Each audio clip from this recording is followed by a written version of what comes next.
Hello बच्चों, hello, welcome to we are physics.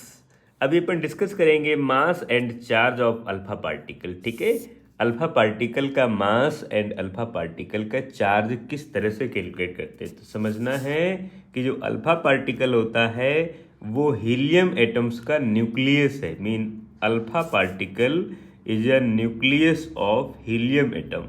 Nucleus of helium mean 2He4 atoms।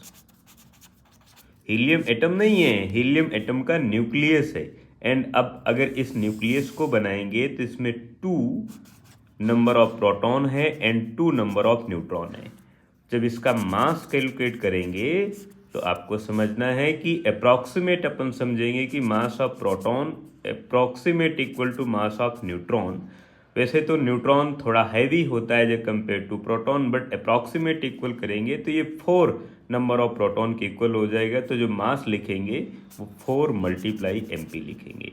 In mass of alpha particle equal to 4 times as a compare to mass of proton.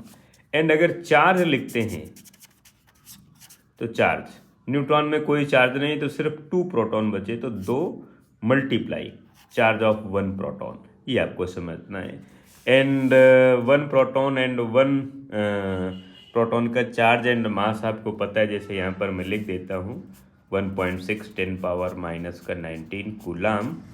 And जो मास होगा mp equal to 1.67 10⁻⁻27 kg।